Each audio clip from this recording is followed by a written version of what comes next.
We're back again, episode 3. We're brothers, and I'm David Jacobs, and I'm here with my brother Sean.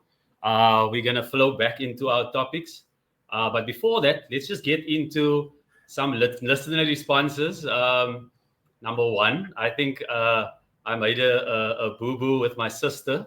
She gave me a comment, the second eldest one. She says I romanticize my upbringing and the fact that I think that my mom never gave me a hiding.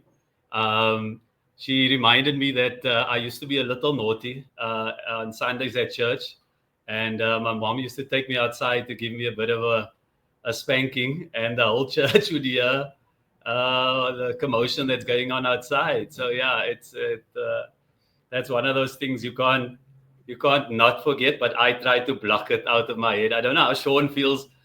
Maybe Sean remembers a bit more. And he was quite quiet last week when I said it. Maybe in the back of his mind, he's like, you know, I know about those Nah. times. No, I mean, last week I was just kind of like you were doing that thing where you were like, our mother was so wonderful. I mean, am I going to say my mother was terrible? It's like, get quiet. I don't know. I think you are raising, which is something we'll probably come back to many times. Like the way we grew up, it's not like I don't hit my kids. It's Afrikaans Yeah. how we say like, Yeah.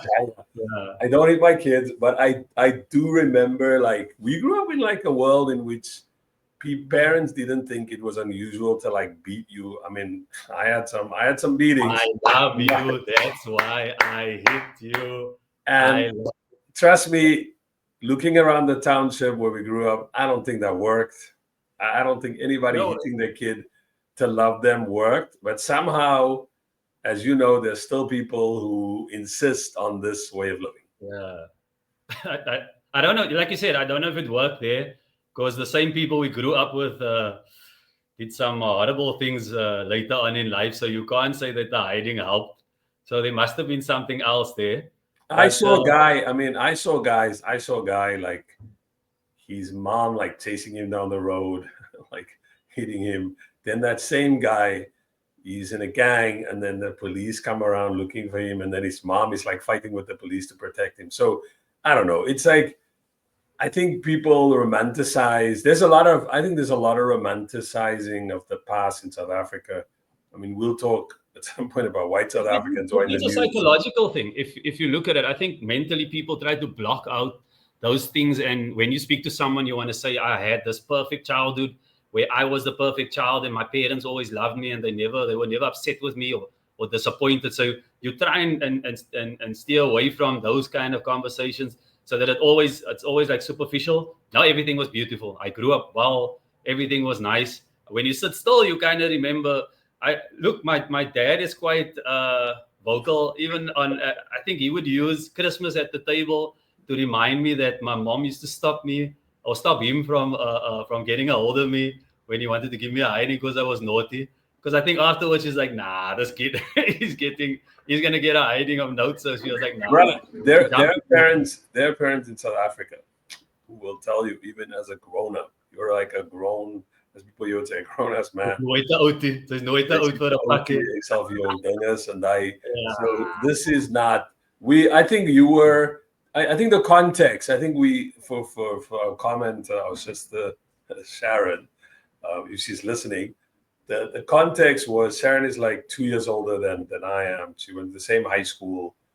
She works in teaching now in a school. I'm not gonna say the school. I don't want to out her, but I think the context, which I know Sharon is correct, but I think the context was something about who are we, where we from, and in a way you just wanted to. You were kind of trying to honor our mother.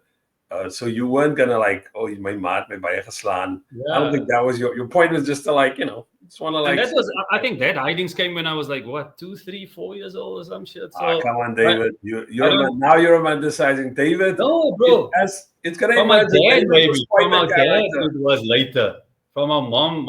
I think our mom stopped at a certain age. She was like, nah, it's okay, this kid. I'm not gonna give him hidings anymore. You know what I'm saying? Dad will probably deny this, but I think at around 13, because I was physically like probably his height and everything. So I think he's trying to hit me one day for some nonsense again or something, and I just was like, no. Not today. Just physically, you're like big, I I mean, wanted to again, I touch on want to say, something. yeah, he wasn't like some awful evil person. He thought that's the way to discipline his Yeah, children. I think it's wrong. but But but do as a you think? kid, like, yeah.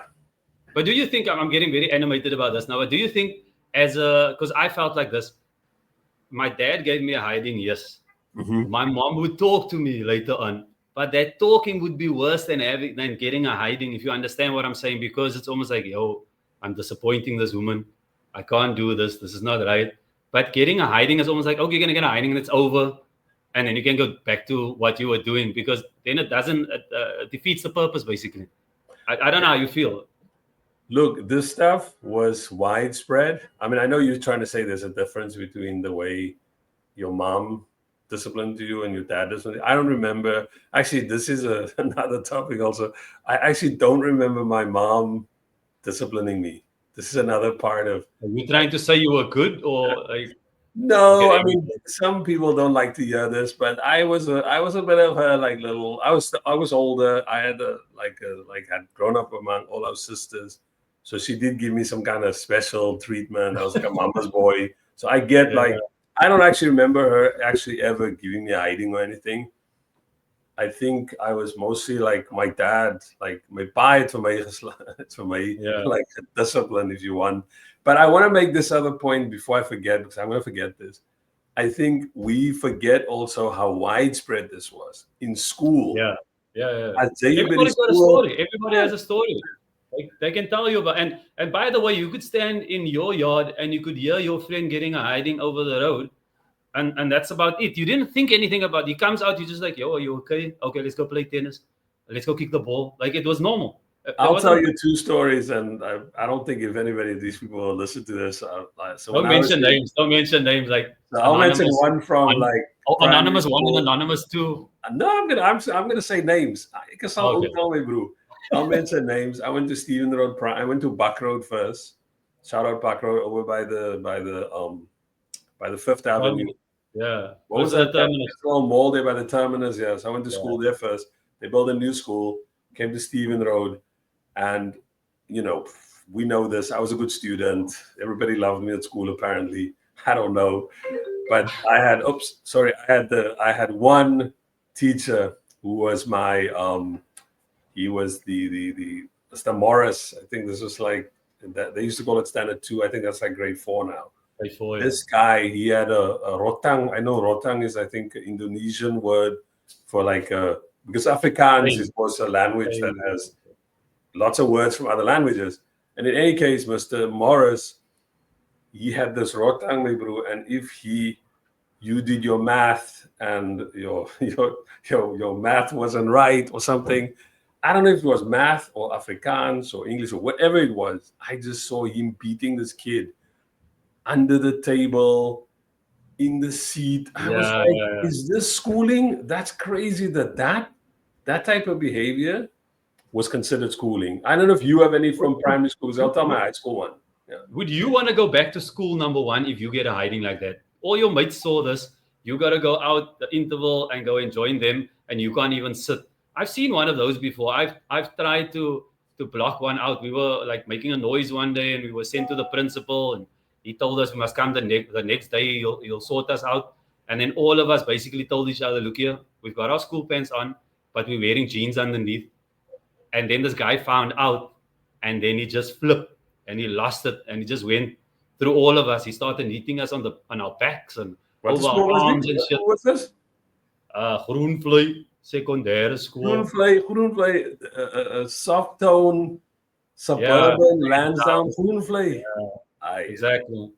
Well, I think if people feel some type of way, they. But let's not But hop too much. I'll give you my second example because we have some other topics we want to talk about. The other one before we go on is in high school, they had this thing where you get into, I think it was called like the Black Book or this Way Book. I forgot what book it was called. And this guy, okay, he's still around, so I'm not gonna say his name. This teacher, deputy principal, whatever. I went to Lotus, so people will know this is another rough school. Good people. I'm gonna say good people, but in a neighborhood surrounded. So on the one side, you have like there's apartments, they cut they in charge over there.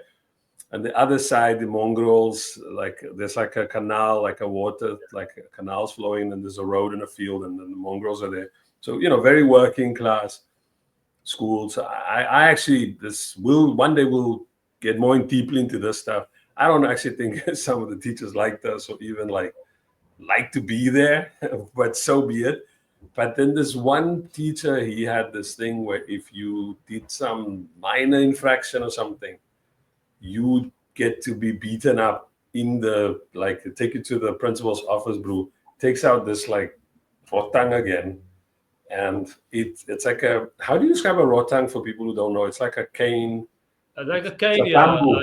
And it makes a nice whipping sound when you take it from the back and you bring it all the way forward. It's a bamboo. It's a bamboo. It's bamboo. Yeah. So this gave dude, them more energy. And the thing, so I got to tell the story quickly. I know I'm taking up too much time on this one. No, go. I don't mind. So there, get it out of your system. As you know, get it out of your system. So yeah, exactly. So Stephen Road. By the way, when you came from Stephen Road, you basically just went to Lotus. Niemand vraag veel. There's no. I don't think I even applied. You just went there because everybody went there. But so Stephen Road at the back there. So on weekends, the gangs would like fight. Remember, there's another gang, the Jesters, who were like from Lotus, Well, from the houses, from those apartments, those nice apartments. Oh, you're talking about the netta. Is that what they call it? So that's like my clip road. So those people would also fight with the gangs where we are. And then this one weekend, it was like winter. There's no teacher. I think this is like standard 7. So this is grade 9. And then this we'd find like the roll-on that you use for like so you take out the roll-on ball. You use, so we were given exercise books with the black covers. Table tennis. So you do table tennis. You take out one of the strips of your bench that's behind you, and you use that as the net.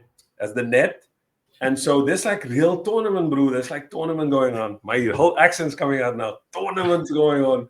So then myself and this guy I think it was like Ronnie Bailey. I remember some of these dudes. Patrick Bastiaans, like just like that. I was hanging out with these guys. I don't know, it was like me and Ronnie was playing, or somebody was playing. Somehow it was two other guys were playing, it was my turn. And I wanted the bat. And before I knew it, me and one of the kids, I think it was Ronnie, we're wrestling. And we're going through the window. Shit. On which floor? First floor? Like the first floor, but so it's like the first floor, but the field is behind us. There's a little field and there's a fence, and then there's like the outside. So when this happened, there's also they used to have these like barbed wire stuff also. Other side of it. So then we went through the window and the glass was on the outside. So then this deputy principal guy comes by to come and see what's the commotion there in 7 whatever. He comes in. He sees the glasses on the outside. And we're all like, nah, it's the gangsters, meneer. On the weekend, he's like, if it was the gangsters, why is the glass on the outside? Oh, it was the detective. That's the detective. No. He's like, why is the glass on the outside? And he's like, then he went on something and he's picking on this one girl and he says to her, like, your pa's a pastor, your father's like some preacher type. Oh, he hits her with a hardness. Will you tell us who did this? Who's involved in this? Did she break though? Well, this is what happened. This is like, this is the era of like, I mean, I'm a dweeb. I'm going to be honest with you, but I was a nerd. But if you're a nerd in a school like that, you got to show at least some heart. Yeah. So when he's like pressing her, I'm using an American. I don't know. Do you see people say pressing? Like he's like really going. Yeah. I understand what you're saying. Yeah. So he's pressing her. He was bullying her. Kind of bullying her to like tell him, you're from a good family. I think her name was Melanie. Maybe she'll remember this, and maybe she's gonna say, I don't remember that, because people, like we talk about memory, right? Blocking out shit. Yeah. So he presses her, and at that point, me and Ronnie, we are like, hey, what's my man? We must be men or some bullshit or whatever. And we like get up. And we acknowledge it's us. We did it. And he took us off, bro, and it was like go time. I don't remember how many lashes, but it was painful. Yeah, look, That we that can. behavior was that was widespread. Again, we love our mother. She never hit us like that. Let's just make that But clear. this is the other thing. I think teachers somehow the power. I'm gonna mention this thing, but don't take it to heart. I'm just saying, like for Spider-Man, they tell him, with great power comes great responsibility. Those Wait, you teachers, quoting they Spider-Man? just I'm quoting Spider-Man. They just had the eye for who's gonna cause trouble today, so I can get that thing out. And that felt like that. Like you were always on edge. Something can just like kick this guy, like push him to the Oh edge yeah. today, and you can go for it. But yeah, let's move on. Otherwise, we're gonna stay on. This would be like a 4-hour topic of what we did at school and how many times we had to lie and shit to get out of things or tell the truth in your case. But I mean, yeah, and just on this too, like before we step out of this, I'm yeah, saying this as a kid who was everybody who remembers me from those days will remember me as a kid who was like, straight A's, hard worker, studies like a weirdo, whatever, reads too much. what was your study process, bro? You were like, we would play in the street. This people, we would play in the street. This guy would come into the road, play a soccer game with us. He'll start it with a new team, and then in 15 minutes he says, "Guys, I need to leave because I need to go study." We like what? And you can hear everybody like, "Sean, you're the other guy on the team. It's 5-on-5." Sorry, guys, I only have 15 minutes. I gotta go back. I'm like, oh. But power to you. There's a point, but there's a point in all that, Discipline. You had discipline at that age already to say I could now. see it, but I think I had like an inkling of like, okay, just do this thing, get it done. You know what? It's also because that's how I got how do you say it? Confirmation. Like people would confirm to me, like, Yeah, okay, it was a form of like validation also. Your exactly. teachers would like say, okay, you're a look at this kid, he's doing the work. I mean, let's talk another time. We should like because now we can just talk endlessly about school, about validation, but also Yeah, how you have to be nimble about validation. Because I have yeah, another one of those where we were in standard 8, I remember, and we did what's it called, mondeling, or like yeah. what's it called, like oral, Oral, yeah. which is, I don't know if you remember this, like you get up. We have to tell the people, by the way, we Afrikaans first language, so the normal We grew up in way colored to schools, express yeah, ourselves we is did colored only in school. Afrikaans, though. Yeah. So, We grew up actually. People who don't know us, we grew up quite working class. We were like working class. Our father was a gardener. Our mother was a domestic worker. This was good, hard, solid work. No disrespect, but we grew up poor. So it's not like yeah. we didn't go to like, okay, you did go to Groenvlei, which was, It's almost like he's throwing shade on me, bro. you did go to Groenvlei is Groenvlei, Groenvlei. bro. There was Oh, some yeah, good times. There were some good times at Groenvlei. I can't lie. There were some good you teachers. There and was some Benny and a bunch of other some people. crazy ones. Yeah, Benny was in the same grade as me, but in a different class. But But yeah, there like was some. we went to township schools, and just this other example, I was going to quickly say when you said like you were like as I'm saying, like in that context, you have to still sort of like, okay, I am living in R3. I'm from here. Like my stuff that I do here must make sense here. I remember for my modeling, for my oral, this was I think in Afrikaans class. I was like had to think like, what's my topic gonna be? And Ons everybody gaan see toe.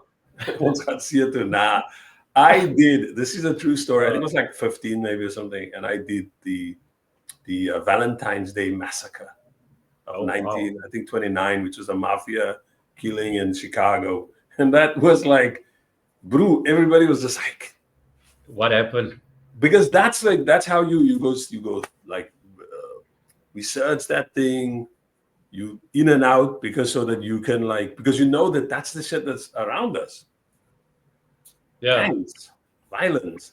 So you You speak took. to like situations that relate to your other classmates. I mean, I didn't think that deeply about it, but I was like, I know this topic is gonna get these my friends, and the teacher loved it. So Yeah. it wasn't like I didn't just do like boring schoolwork when I said I'm gonna leave you guys now.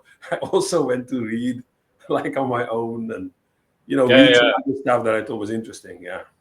Now I got to tell you about a guy. Okay, this is my last story.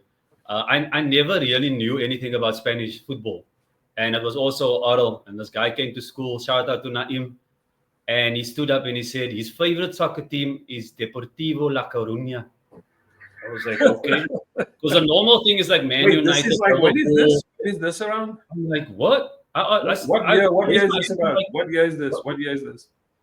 that was easily 1993, 1994. 1993, 94. Before the internet, there's a kid in your class who says, "I'm a fan of Deportivo La Coruña." Deportivo La Coruña. I will never forget it because I then went home and went to go research Deportivo La Coruña, and I started seeing on was it SABC, sometimes they would show like a Spanish game or Spanish highlights here or there on a Saturday. They would give us like I think a half an hour package, and I used to sit and watch Real Madrid, Deportivo La Coruña, or was it Osasuna? Like these teams, you start to, okay, now I also know what's going on there. But seeing that we're in soccer, there was something that I wanted to add last week on Liverpool, and I think it's very important.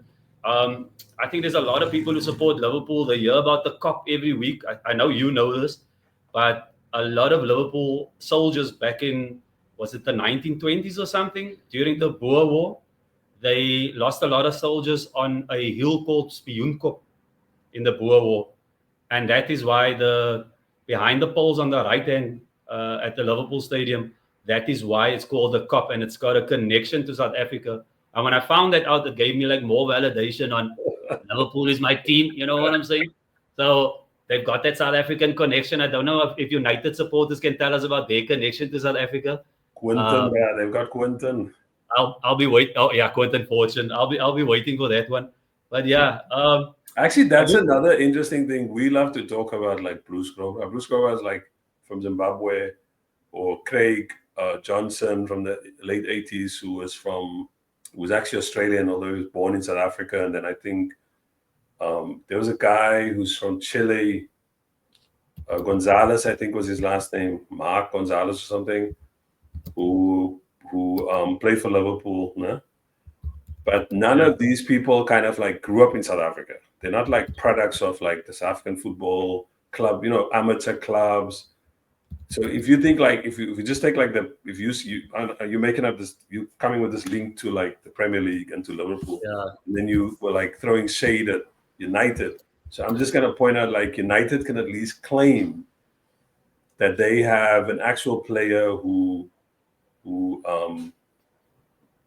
came from it was an actual product of the South African leagues, and that's Quinton Fortune. And then you have I think Tottenham had Mabizela. I forget. Everton had Pinar, Mr. Conroe. Everton actually had a guy from South Africa. Pinar, Lucas was from Leeds. Charlton Athletic had what's his name? Mr. Bartlett from like Fracton, Kensington. Yeah. So those are like actual old John Mabizela. That's the guy I'm talking about from Tottenham. Sundowns.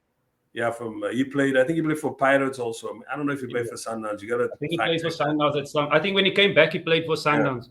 Yeah. So just on that, I know Liverpool, we like to like Liverpool, but like there's a couple of other clubs, Premier League club, who actually have players who actually have actual links to South Africa. Yeah, definitely. Like, who spend time in the South African league. Benny played for Blackburn, even Blackburn people, Benny played for West Ham. West Ham, yeah. A little bit, although it was done by then, but like they actually have connections to actual South African football, where those other guys, they're more products of somewhere else. But yeah, actually though, Bruce Grobler, by the way, Zimbabwean, but product of South Africa, like in terms of like clubs, the old white football, yeah. But yeah, you had some other thing. Our other friend, and we're gonna say allegedly, Mark Fish. Wasn't he a colored guy or something? Or I'm not here for that. I'm gonna leave that for the internet. I could mention another singer that claimed that he was a white guy, but he was a colored back in the day. I'm talking about what's his name? And he used to wear a bandana. Actually, I know you're talking about that. But that story is well known. That's a guy called Randy Wickham. Yeah, I'll claim to fame. But yeah, let's allegedly in America. Allegedly, I said allegedly. But let's stay on soccer, because I think the soccer theme for today is keeping us going. I'm of the belief that, or the question is the Super Bowl Super Bowl 59 that was just played over the weekend, where the Eagles beat the Kansas City Chiefs, my team, convincingly, and I don't even feel bad about it.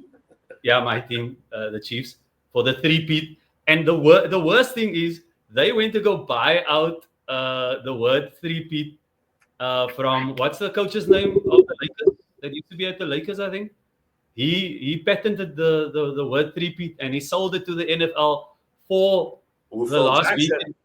I think it was Phil Jackson. You mean from basketball?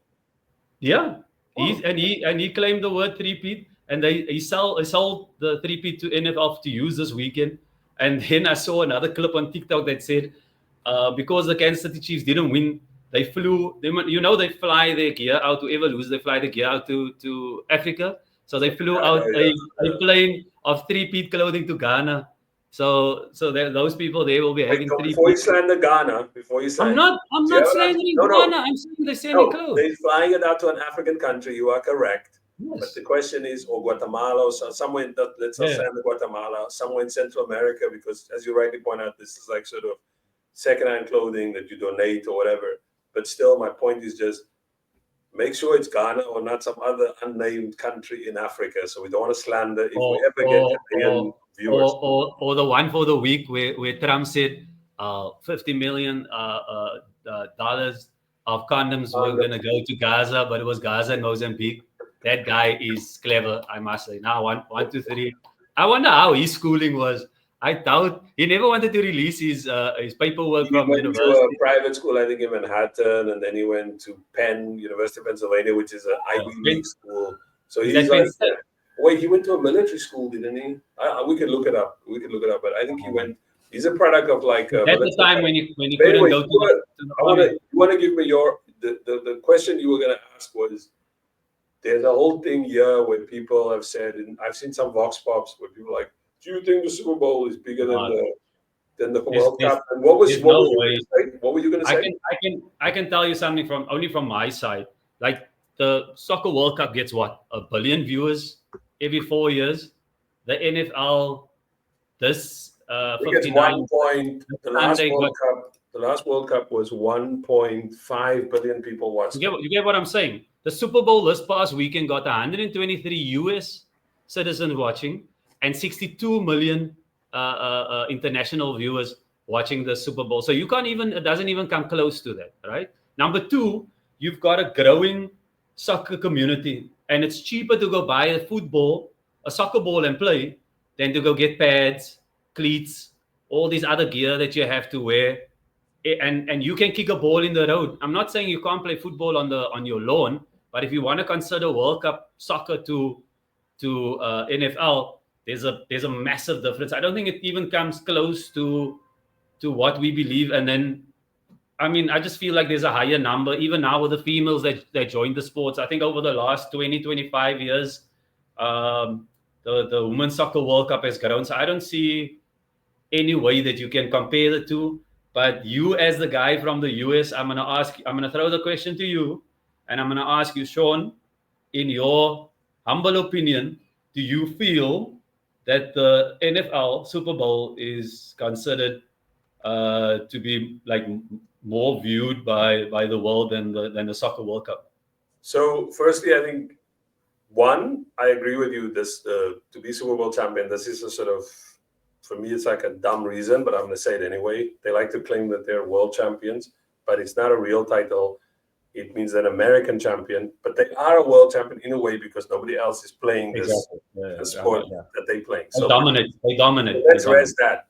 You are correct. In numbers, the World Cup is more global. I saw number 1.5 billion people watched the last World Cup, right? Compare that to the Super Bowl, the last Super Bowl I saw, you said 123. I read something where the numbers spiked in the second quarter because people thought maybe the Chiefs might come back, right, against the Eagles. Yeah. There was all those mistakes, and it was a blowout, right? So you are correct. In pure numbers, more people watch the World Cup final than they watch the Super Bowl. When people watch it, they look at it as like that's the real world champion. Yeah. However, I will say these 2 points, and I wonder what you say about this. In terms of like a spectacle, and I think the World Cup is an incredible spectacle, everybody's sort of fixated on it. But in terms of just the actual, like the program for the day, like while you're watching. When you're not watching the 45 minutes, then it's a half, and then you go to the bathroom or you go eat something, and then you come back for the second half. What's different about the Super Bowl as a spectacle, it's built around two other things, which I know that people even outside the US pay attention to. One is this thing called the halftime show. Yeah. In football now, in soccer or football now, people are beginning to say, "Oh, we need to do like halftime shows." And I know at like the Euros and the World Cup and so on, they've had like a pre-show, a halftime show. But I don't know people growing up watching the World Cup, even as an adult. I've never like stopped to watch the World Cup pre-show or the World Cup halftime show. But I do watch I can tell you who performed at the Super Bowl. It was Usher, it was Kendrick. People debate like the merits of this halftime show and whether it was good or bad or whatever. And then quickly the second reason, the other main reason for me is the commercials. Yeah. The way in which like the World Cup, the World Cup is also like a big commercial thing about marketing. It's about making lots of money. It's also about business. It's a lot about sponsors, like all the sponsors around the field, their boards and all that. But it's not like the way in which commercials are just part of the culture of the Super Bowl. Like you're looking out for these commercials, like people talk about like what's your favorite commercial? Yeah. Commercials, what are the commercials depicting? And just quickly in this Super Bowl, people talked a lot about like how at least I would say maybe more than half the commercials was obsessed with this idea of American unity, playing sort of like this sort of violent, like kind of very heavy kind of music to get you in a mood about we are unified because the country is divided. So for me, those two aspects, the halftime show and the way that the game is tied in with commercials, is what makes for me the Super Bowl slightly different and stand out as a spectacle. In the World Cup. Yeah. The World Cup on the field in the half, while the game's on, it's a spectacle. The fight. I would say the World Cup soccer has gotten a bit better when you see the opening ceremonies and the closing ceremonies. So that has given you that kind of feeling of a spectacle. But I'm going to throw something at you that I think is important. America at the moment, I don't know if I got my figures right. You guys are like 300 million inhabitants, right? Yeah. In America. So if you're marketing to that, just the Americans alone, like my feeling about even music is, if you're an artist in America, you don't really need the world to listen to your music, because if you can entertain 300 million people in America, you already have a base. You understand what I'm saying? What does it take you to get to platinum? What is it like?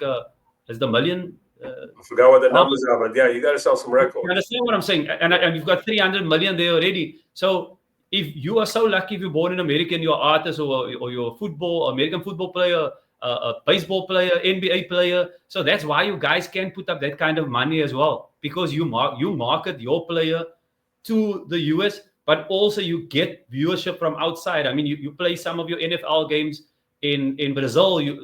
This season you played in Brazil. You did one in London, and then you did one in Germany as well. So it's growing. And next year they plan, with the next season I heard one in Australia and also in Dublin. They played NFL Expo 2 years ago that I went to at the CTICC. So you can see that the game is growing, and I know there's a lot of interest from people in South Africa in the NFL and the NBA as well. I mean, the clothing you can see. I mean, we went to the cricket. Half of the stadium wore Lakers jerseys. So it just shows you the interest that's in the game. You know what I'm saying? Just another thing on the NFL, Sean. What people might not know is Jordan Mailata is a Australian rugby player, and then he went over to the NFL, and he's the first Australian to play in and win the Super Bowl. So shit, man, for the Southern Hemisphere, somebody making history. I know there's like children. There's the guy who tried out for the Chiefs, Lewis Rees-Hammett, but he hasn't played. I've watched a lot of Chiefs games. I haven't seen this guy come on once, not even in special teams. But when I go online, I still see that they offered him a contract. I don't know if he's going to be a wide receiver or a running back. I'm not really sure. Maybe you can just check there quickly for us. But I know they as of August last year, they said no, he's still getting a contract. There was a guy. He's about your age actually. He played as a kicker for the Ohio State Buckeyes. Mas Botha. No, no, Remember, that was he in the played in Cowboys. Cowboys? Yeah. Dallas Cowboys. He tried out. I think he Ah, played maybe 1 or 2 games. But this guy actually played in a national championship. I think his name Ryan Pretorius, some Afrikaner kid. He, I think he became. Did he become like a kickboxer or something? I forgot. But yeah, he played. that's the He did natural not play. progression from He a didn't cricket to play. a kickboxing. It said he played rugby union professionally, and then Okay. he came to the US and played for Ohio State. I think But they don't name the team that he played for. he played for Bath. Okay. He went to Westville Boys High. That's in Durban. Pretoria? He played in the 2008. Ohio State lost to the LSU Tigers. So that's a guy from South Africa that I know, and I remember watching him play American football. But I want to make one other quick, just to on your point about when you said like when you're an American star, and by the way, platinum, you need 1 million units to get the platinum. Yeah. That's why I'm You had saying said that it's a bigger market and so on. But to add to my kind of argument, and I want to make it clear here, I think the World Cup is, it has way more cultural impact and more global and more people watch it. And I don't think you can compare the Super Bowl to it. As we point out, it's only now beginning to expand and play games outside the places where it had lots of military bases like Germany and France or whatever. So, and London, Britain. What's the other thing about culture and spectacle is American culture is also kind of global culture, not the game, but the art, like the music. So even if nobody cares not nobody, if a couple of people you might know in South Africa, I know you and our cousin David, you guys watch like NFL games and we watch the Super Bowl live. Yeah, yeah, unfortunately, when you say like I'm a Chiefs fan, it's not like you're like watching games, like regular live games. But there's people in South Africa who probably never care about the NFL. They wouldn't understand 4 downs or yards and all this other stuff. But they will know that there is a halftime show. Yeah, and I think that's just. I think it's important to at least recognize that people may not actually. They may care more about the World Cup, whether they're in France or somewhere else. But hip hop culture, Black American popular culture is so ubiquitous. And then if you now add to that Taylor Swift being in the stands, so all these people who are fans of Taylor Swift, that Ice Spice was there. So like what they do better again, what the NFL, what Super Bowl and American sports does better is they link it with popular culture. Yeah, we don't do very well with football, I think, with popular culture. Yeah.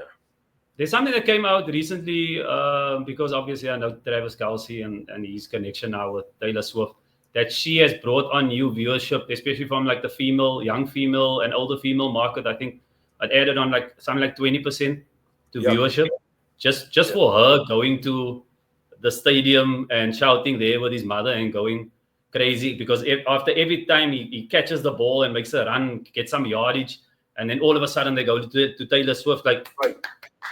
And by the way, all the old men and as Taylor Swift calls that, she said something like Brad and Chad and their uncle. Yeah. They got mad because of Taylor Swift because a lot of them are like Trump supporters because Taylor endorsed the Democrats. But anyway, talk about Taylor endorsing Democrats and promoting them as candidate. And staying again with sports, the story that had some traction here in the last couple of days was this broadcaster, Stephen A. Smith, who's on ESPN. I think he's like, some people joke here, they'll say like he's on air like 17 hours a day. And so there was a poll by Donald Trump's former pollster. Pollster is a guy who like checks for you, like, how many people might vote for you if you run for president. So they're running focus groups for you. In South Africa, political parties do the same, and then they will present those results to you like it was objective, but it's just them trying to see like how are they doing and what are their opponents, how popular are their opponents. So in any case, this guy used to work for Donald Trump, John McLaughlin, and he ran this survey of Democratic presidential candidates for 2028. he gave Kamala Harris 33%, and then there's two other professional politicians. One is Tim Walz, who was her running mate for vice president, and the other guy is Joe Shapiro, who's the governor of Pennsylvania, who was the other candidate to become her vice president, but he didn't make it. And then Stephen A. Smith got 2%. Now, I don't want to get into all of it about Stephen A. Smith because he's really a Republican. Like, if you Google... Controversial, yeah. Yeah, he's actually quite reactionary. Like, he would say things like January 6th was an inside job, that he has said that he supports Donald Trump. You know, he's very conservative about the gender relations between men and women. Like, he's just like, he says a lot of like dumb things, but you were going to say something else before I quickly want to say. Yeah, so I'm going to interject there, and I'm going to ask you this question or make the statement. I do think, however, if you earn a certain salary or your net worth is of a certain amount, you will lean to the right, to the Republicans, because you get tax cuts. So some of these people initially come from a liberal background, but they move into, I don't know if the word is correct, conservatism, because it makes sense to them that this is where I'm going to have my bread butter. This is where my taxes are going to be cut. It's, you know, I'm gonna get more wealth from being connected to this. So they don't make the decision on. Somebody said today that you're a coward if you vote for a party for what it does for you and you don't care what that party does for others. So you're not making a collective decision necessarily. You're making a decision that only counts for you. But when it affects you, then you want to say the party that you voted for. Like a lot of Trump supporters now that feel hard done by the decisions that they made, especially women that voted against DEI, and now they find out that they are a part of DEI, whether you're a white woman or not. Now you tend to feel like, oh shit, I didn't think this through. But my initial point is just like, if you earn a certain amount of money and your network is very high, you're definitely going to vote for Donald Trump, like, because you know 50 Cent. I mean, I know he said he didn't want to take... Snoop Dogg went over.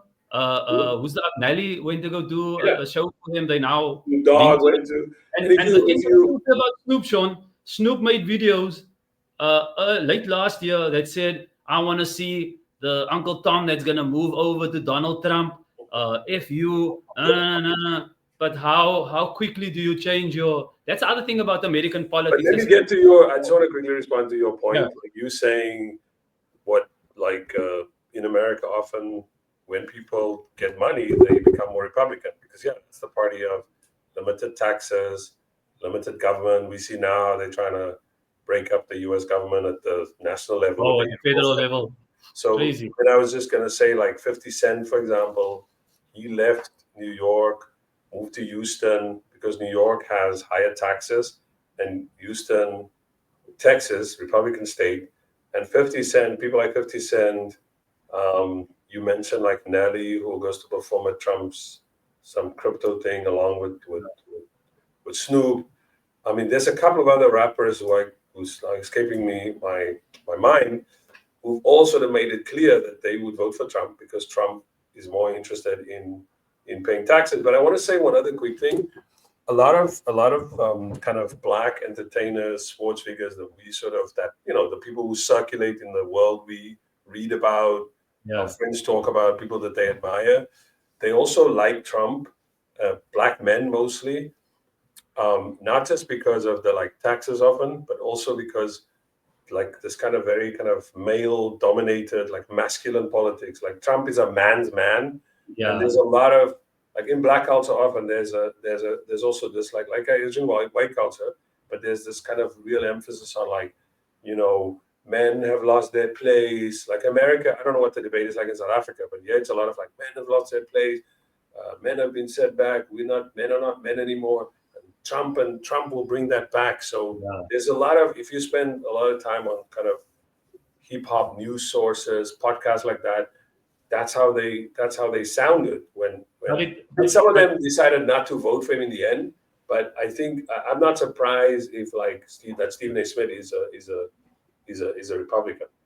But do you think that's what gave rise to the Tates of this world when they came out with this like misogynistic way of looking at things and treating women like objects and we are man. Come to my school. I will teach you how to do kickboxing. You pay me something like $100,000. I'll make a man out of you. I'll show you how to hit on a girl. Like all this That crazy things. When comes, I people think started that's going, more, I think what that is that's more kind of like the sort of when social media became sort of ubiquitous and people look for the mainstream press was discredited. Like, so the media that yeah, people normally look to for facts was discredited by the right. And people, and people started to question whether that's a good news source. No, I'm going to go find my own source. And so in yeah, that context, people gravitated towards these kind of, like you say, what's his name, Tate, Andrew Tate. Andrew Tate, yeah. And there was like a stack of these dudes. Like, there's a ton of them running around. They are on Twitch. They're gamers, and they just say like the thing that comes into their head. They actually are proud to tell you that they don't read because they claim that books were, Alpha male, alpha yeah, male. it's a whole alpha male thing. But I just want to, so the thing about Stephen A. Smith, and there's a question I want to ask you in a minute is, Okay. he's definitely a Republican. It's also about attention because this is about publicity. Like, if people talk about Stephen A. Smith, that's great for him. So whether or not he really wants to run for president, that's beside the point, although he's like, helping on the speculation a little bit. But it did make me think about sports people who've run for office, like, or sports personality or sports related people. And here in the US, because I want to ask about South Africa. Gerald Ford, who played quarterback at Michigan, and that was part of his rep. He eventually becomes the president of the U.S. in the mid-70s. There's another guy called Jack Kemp, who played for the Buffalo Bills, like NFL. He became a cabinet member for George H.W. Bush, the father of George Bush. Bill Bradley became a presidential candidate in 2000. Ronald Reagan pretended to be a sports guy. He played him in movies. And then among black people, you have like Herschel Walker, that guy from Georgia, who lots of people think he was punch drunk or something. Kevin Johnson, who was a mayor, he was an NBA, three-time All-Stars. Yeah, exactly. So those guys, those Tuberville that you mentioned, Tom mentioned Tuberville the other day, he was a coach from Alabama or Arkansas, something quite conservative. He says the most confusing things ever. And so, do we know? I was thinking actually, like, do we know in South Africa? There's two questions. One is, do we know in South Africa of people that have actually run for office? And then the question I think is more interesting. So you don't have to spend too much time on that if you don't want to.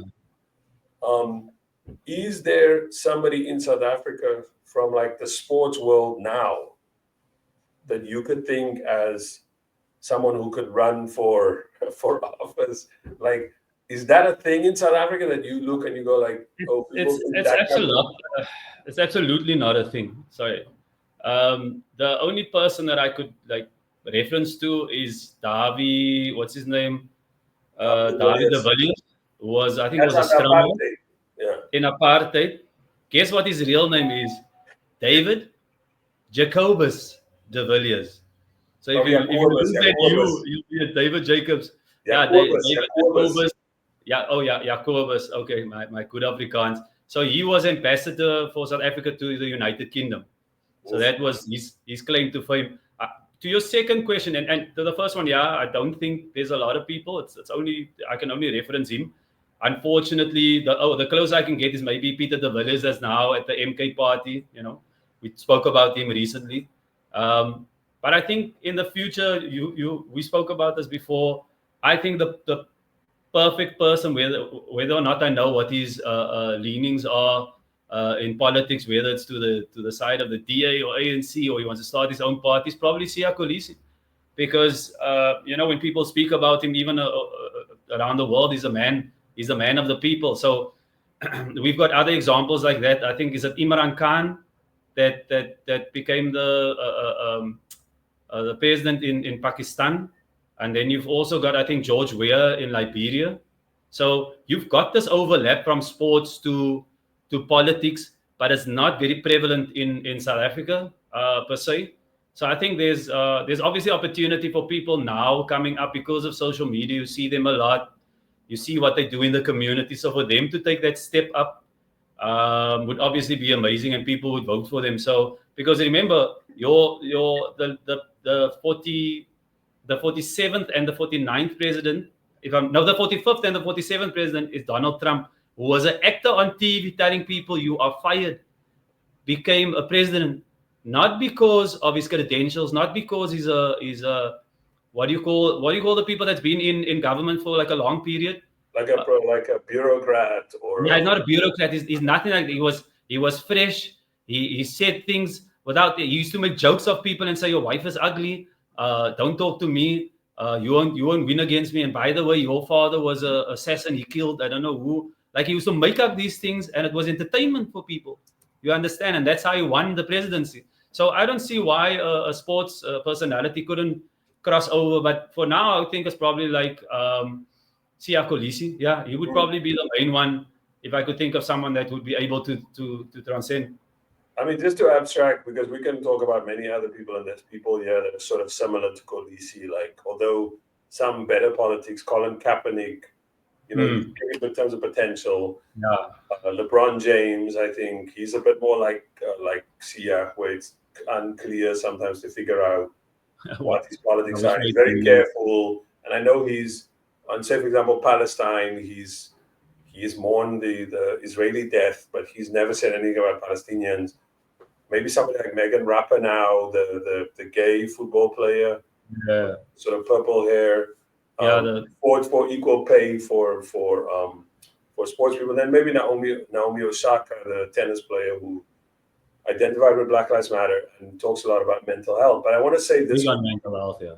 When you said you have Donald Trump, who plays an actor on TV, and then says, "I'm going to do X, Y, Z." I think that's where, if you think about somebody like a Siya Kolisi, as you rightly say, he's trying to give over an impression, almost like a blank slate, a diplomat. Yeah, you can't really figure out what he does today. He's hanging out with Drikas, the racist. He walks Drikas out hold on, let me finish. Walked Drikas out at a UFC fight one time. Another time after the World Cup final in 2023 on the field, he says, what we did is incredible for a third world country. And when I watched that, I was like, this guy recognizes that we are a country of the global south. So he's this kind of guy who's like, he's a lot of everything to everybody. So it's very difficult to sort of pin him down.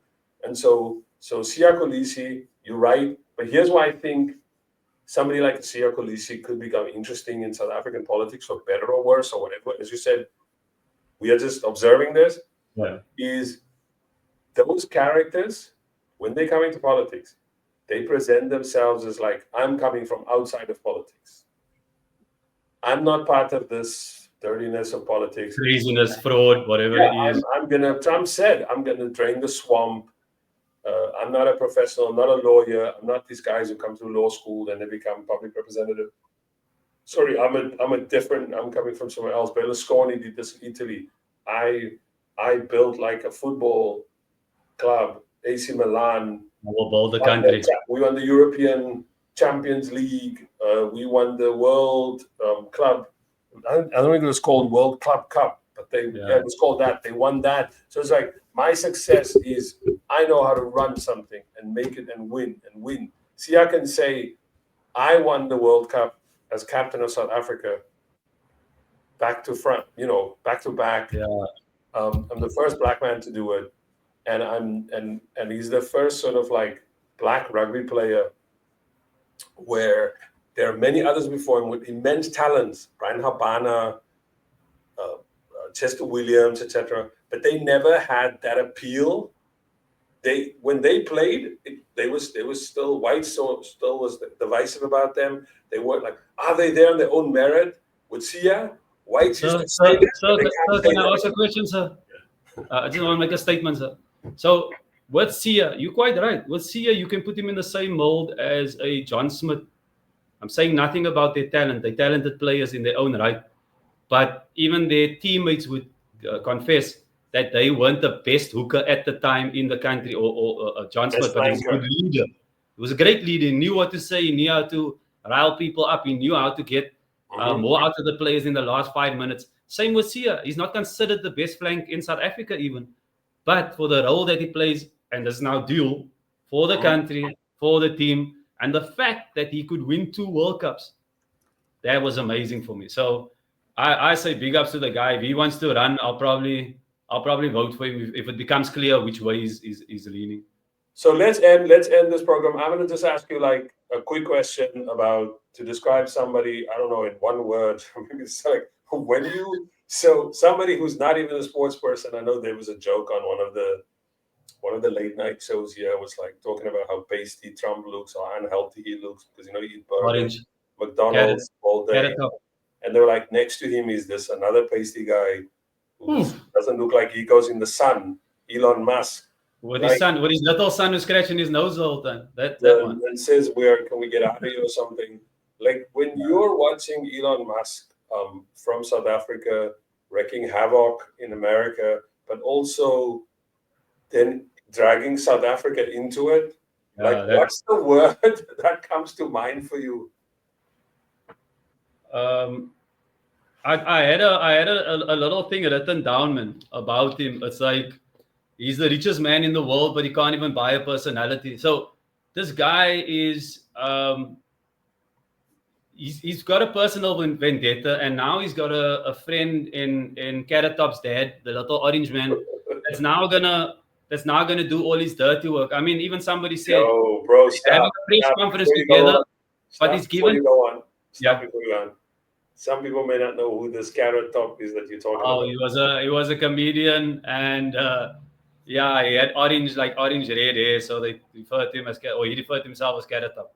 So orange and orange, Trump is orange because of all those skin stuff he puts on himself to make him look not as pasty as Elon Musk. But yeah, where was I? This guy has got influence now. He paid something like 270 million into Trump's re-election. So you know, this guy has got immense power now. But this that I liked is even AfriForum came out and said, no, we don't want to go. You can hold off. Although AfriForum was the first people to reach out to Trump and say, we need your help. Now that he said, come over, and he hasn't given them a clear mandate on how they're going to come over and what they're going to do there as jobs. Now they're saying, no, we're fine here. We want to stay because we want to build South Africa. So be careful of what you wish for. But again, so we're not going to debate that now as to like what AfriForum means when it says build South Africa, because my idea of building South Africa, or maybe your idea, is very different. AfriForum, when they say build South Africa, they mean don't touch our privileges. Exactly. Don't de-racialize neighborhoods. Don't deal with the land that they stole, or that in general that whites were given, during apartheid, taken from black people. They don't want to deal with that story. So let's not give AfriForum too much credit. And I did see more stories where AfriForum, Solidarity, still says they'll tell Trump to keep the pressure on and so on. I just think the word that I wrote on a piece of paper, you said you wrote it down, so I also wrote it down, offensive. The guy is, Elon Trump. That was a slip. Say President Elon. Elon Trump. He's just he's offensive, and he's what he does, and this is my quick comment on this, is like globally there's a kind of white sort of white right-wing discourse about how the world works, and in that discourse, white men are the victims, and everybody else is out to get them, and nobody else deserve what they got. And even if, in South Africa, the whole history of white people in South Africa is a history of dispossessing black people of land, oppressing them, denying them work. I mean, I don't want to go into it. Using, by the way, AfriForum and Solidarity goes on about laws. The whole thing about apartheid, they say the new South Africa makes race-based laws. The whole thing of the world that they inherited, the world that they brought us, was obsessed with making laws on the basis of race. So that being as it said, what I'm hoping out of all of this, Elon Musk is offensive. I'm hoping that what South Africans can do in this moment is, and I've written about this, and I will put this in the chat when we put this up, is I hope that South Africans, particularly white South Africans, actually thinks about this whole idea. And I know not all white South Africans have that simplified idea about being victims, but I think if you would like to build South Africa, I would like for white South Africans to come to terms, maybe for once, with that long history of apartheid, and not just like say, oh, like some people did, they post like videos of like, you know, kids in schools, in high schools, in former white high schools, like singing, you know, this thing which everybody posts of they sing the song Playing together. where they sing the song at the rugby thing. Oh, look at us, we sing together. Yeah. No, I want people to say we need to deal with like the conversation must be there. The conversation the must. vestiges of apartheid. Like we must You deal have with to those talk vestiges. about it. If you don't talk about it, you're gonna forget about it. Come out and say how you feel. I think it was in the first episode. I said you need to have an understanding of where I come from for you to be able, you know, to have a conversation with me. I can't sit there and go, oh, I can't say this because I'm gonna offend him in some way. It happened. It's there. It's, you know, it is what it is. But on that note, I'm not gonna go crazy. There's a lot more to speak about. I just want to thank the people that's listening. You know, tune in, like, subscribe. We're on other platforms as well, and Spotify. Just give us a like. Definitely And gonna be an Apple soon. We're gonna set up the Apple, the yeah. podcast will be an Apple soon too. Yeah. Yeah. Excellent. Thank you very much. Thank you, my brother. I'll see you soon. Send my regards to the family. Excellent, Love, bro. peace, and happiness. Take it easy, man. No.